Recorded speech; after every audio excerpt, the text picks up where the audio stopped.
कोई साधारण व्यक्ति होता तब भी इसको 2-4 पैसे तो उतराई में जरूर देता। मैं तो इसको कुछ भी नहीं देने योग्य हूँ। माता सीता जी प्रभु श्री राम के हृदय की बात को समझ गई, जान गई। उन्होंने अपनी अंगूठी निकाल करके भगवान को दे दी, राम को दे दी। श्री राम जी ने कहा कि सीता जी ये आपके आभूषण हैं, आपका जेवर, आपका गहना मैं नहीं दे सकता। माता जानकी जी ने कहा कि स्वामी, एक पत्नी की सुंदरता, पत्नी का श्रृंगार, पत्नी का जेवर पति का स्वाभिमान से उठा हुआ सर होता है। एक पत्नी के सामने पति शर्मिंदा हो जाए, लज्जित हो जाए, अब पत्नी जेवर पहन के खड़ी रहे, सोना चांदी बचा के रखी रहे, तो वो सोना चांदी किस काम का? पति परेशान हो, पति दुखी हो, और पत्नी अपना जेवर बचा के रखी रहे, किस काम का वो जेवर, किस काम का वो सोना चांदी, वो गहना? सीता जी ने कहा कि मेरा गहना तो आप है, मेरा श्रृंगार तो आप है। पति ही असली सोना चांदी जेवर गहना श्रृंगार होता है। अरे गहना चला गया तो दूसरा बन जाएगा, ये मेरे किस काम का है? आज सीता जी ने अंगूठी निकाल के दी, लेकिन केवट ने नहीं ली। केवट बोला, प्रभु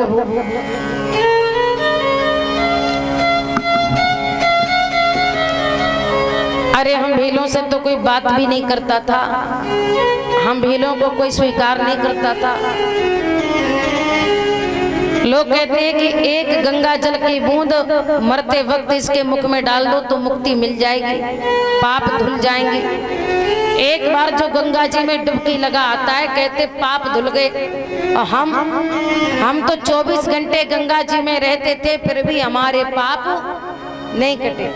लेकिन आपने छू लिया, आज आपके चरण पखारने से, आज आपके हमारे कुटिया में आने से आपने हमें छू लिया, तो हमारे सारे पाप धुल गए। केवट कहने लगा कि नाथ आज मैं काह न पावा, नाथ आज मैं जगी दो से दुखे तारे दे दावा, मिटेगी दो से दुखे तारे दे दावा।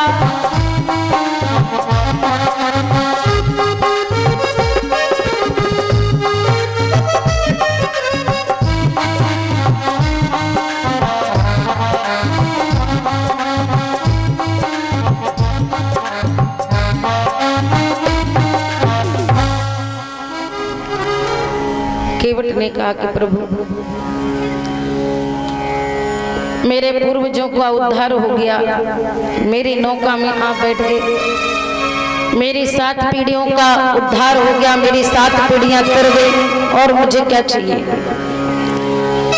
लेकिन जब आप लौट करके आए तो मुझसे बिना मिले अयोध्या में, और बाद में श्री राम जी केवट को अपने पुष्पक विमान में बिठा के लाए थे, जब लंका से लौट करके आए थे। उसके बाद में केवट ने किसी और को नौका में नहीं बिठाया। एक बार प्रभु श्री राम लक्ष्मण जानकी जी को बिठा लिया, और भगवान को पार करने के बाद केवट ने उस नौका को मंदिर बना लिया। अरे जिस नौका में राम लक्ष्मण माता जानकी जी विराजमान हुए हो, उस नौका में किसी संसारी को कैसे बिठा सकता था?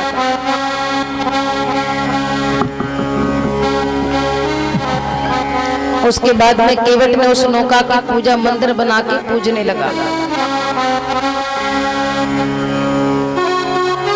श्री राम लक्ष्मण जानकी जी की कुटिया बनवाकर गोहराज वापस आते हैं। ध्यान देना सभी लोग, बड़ी सुंदर कथा है।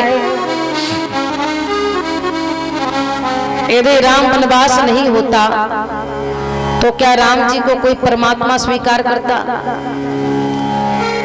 अरे राम जी अयोध्या के राजा बन जाते, अयोध्या के राजकुमार बन जाते, ऐसे तो कितने राजा महाराजा हुए। लेकिन राम वनवास ने भगवान की शक्ति का अनुभव करा दिया। क्योंकि श्री राम ने जो किया वो मनुष्य नहीं कर सकता, वो आम मनुष्य जीव नहीं कर सकता, ये केवल परमात्मा कर सकते हैं। अच्छा, जब गौराज वापस आते हैं, माता ध्यान देना सही, गौराज ने देखा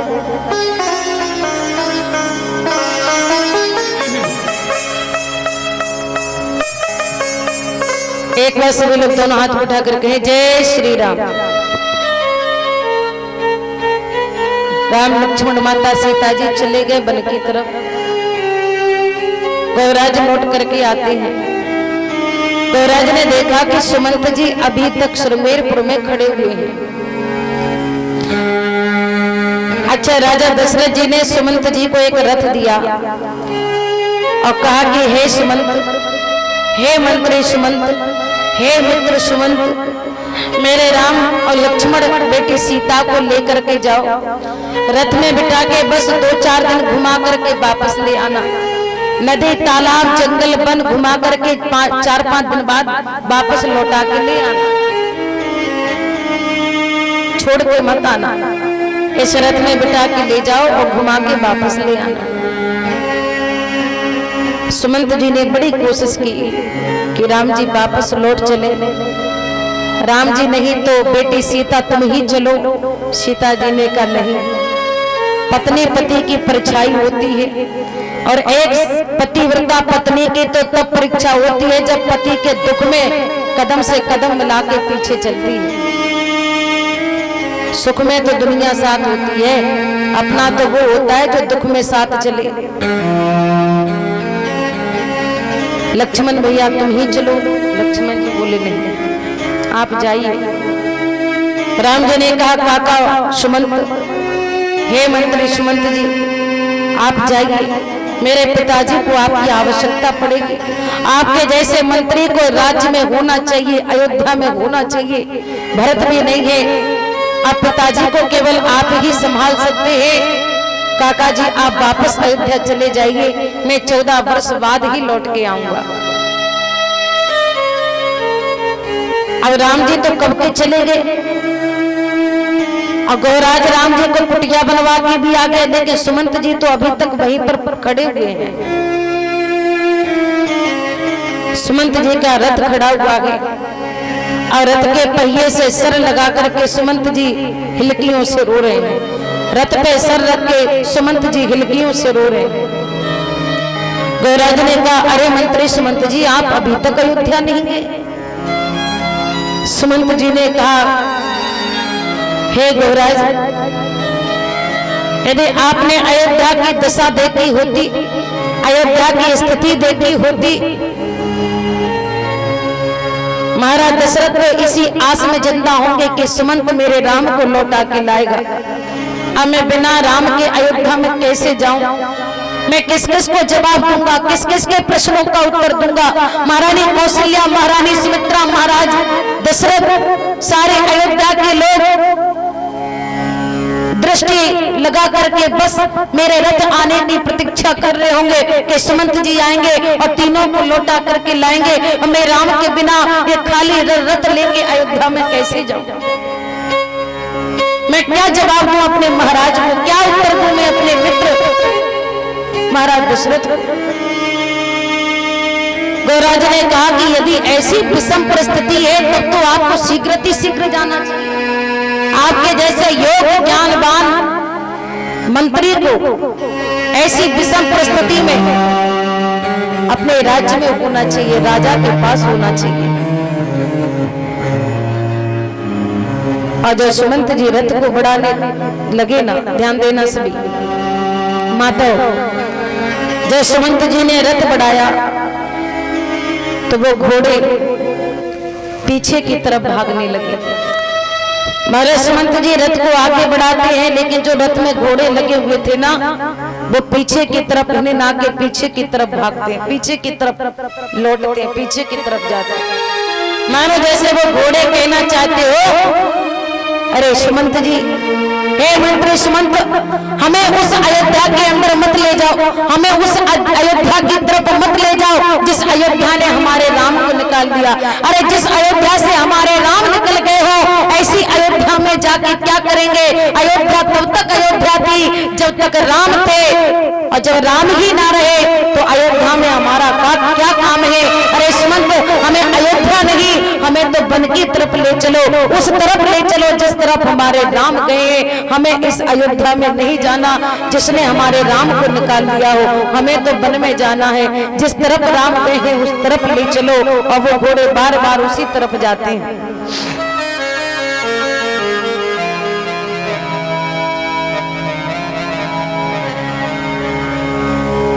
गैराज ने देखा कि सुमंत जी अपने आप जा नहीं सकते। अरे जब घोड़ों की ऐसी स्थिति थी, जब घोड़े इतना रो रहे थे, जब घोड़ों की ऐसी स्थिति थी, तो बताइए वहां के हमारे सुमंत और अयोध्या वासियों की कैसी स्थिति रही होगी। और गौराज ने अपने 2-4 साथियों को भेजा और कहा कि जाओ जाके सुमंत जी को अयोध्या के नजदीक पहुंचा के आओ। ये जा नहीं सकती, ये जाने की स्थिति में नहीं, ये पहुंच नहीं पाएंगे। और 2-4 भीलों ने आकर के सुमंत जी को अयोध्या से 1 किलोमीटर पहले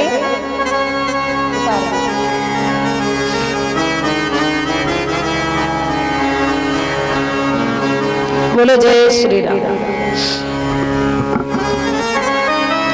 1 किलोमीटर पहले अयोध्या से रथ को रोक दिया, पहुंचा दिया सुमंत जी को। कहा सुमंत जी अब आप यहां से चले जाइए। 1 किलोमीटर पहले रथ को पहुंचा करके वापस आ गए। लेकिन सुमंत जी सुबह से खड़े हैं, दोपहर हो गई, शाम हो गई। एक पेड़ के नीचे रथ खड़ा करके सुमंत जी दिन भर खड़े रहे, लेकिन अयोध्या में नहीं गए। सोचा कि दिन में जाऊंगा तो सब देख लेंगे, सब दौड़ेंगे, सब पूछेंगे राम कहाँ है, राम कहाँ है, राम कहाँ है। अंधेरा हो जाने दो तब जाऊंगा। और जब अंधेरा हो गया, आधी रात को सुमंत जी ने चोरों की तरह अपनी अयोध्या नगरी में प्रवेश किया। आज मंत्री सुमंत अपनी अयोध्या नगरी में चोरों की तरह जा रहे हैं। और कैसी स्थिति है? बोले पैतत नगर सच भी सच्चाई,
सुमंत जी ध्यान देना सभी। सुमंत जी आधी रात को अयोध्या में रथ लेके आते हैं। सुमंत जी ने तो सोचा कि आधी रात को अयोध्या में सब सो रहे होंगे तो मैं चुपके से निकल जाऊंगा, लेकिन अयोध्या के लोगों को नींद कहाँ आती, अयोध्या के लोगों को नींद कैसे आ सकती थी। सारे अयोध्या के लोग आधी रात में भी जाग रहे थे, बैठे हुए थे, राम की याद में रो रहे थे, राम लक्ष्मण जानकी जी को याद कर रहे थे, ब्रह्मा जी को कोस रहे थे, विधाता को कोस रहे थे। अरे विधाता, सारे संसार का दुख क्या तूने हम अयोध्या वासियों के भाग्य में लिख दिया? सारे संसार का, सारे ब्रह्मांड के हिस्से का दुख, दर्द, पीड़ा क्या तूने हम अयोध्या वासियों के भाग्य में लिख दिया है? क्या तूने अयोध्या में डाल दिया है? अरे कौन सा पाप गुनाह किया था इस अयोध्या नगरी ने जो तूने हमारे राम को अयोध्या से निकलवा दिया, हमारे भगवान को हमसे अलग कर दिया, हमारे भगवान को हमसे दूर कर दिया। अजय रथ के पहिए की आवाज सुनाई दी, घोड़ों की टापों की आवाज सुनाई दी, तो सारे अयोध्या के लोग अपने अपने घरों से बाहर निकल के रथ के पीछे पीछे आने लगे।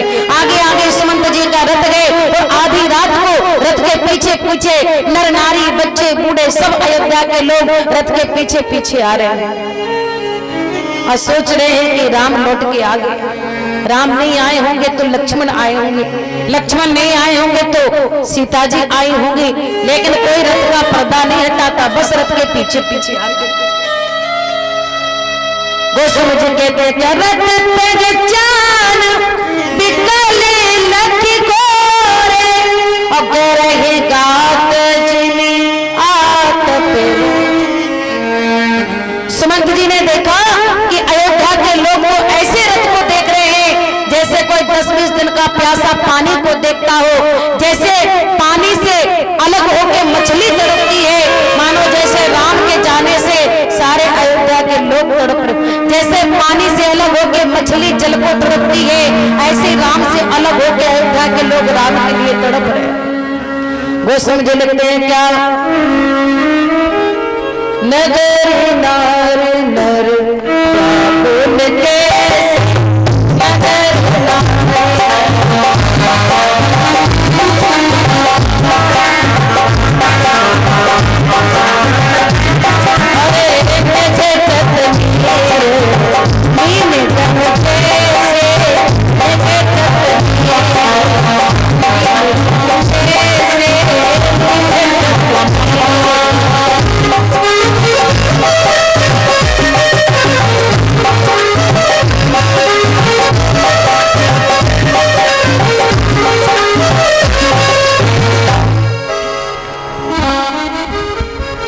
हमारे सुमंत जी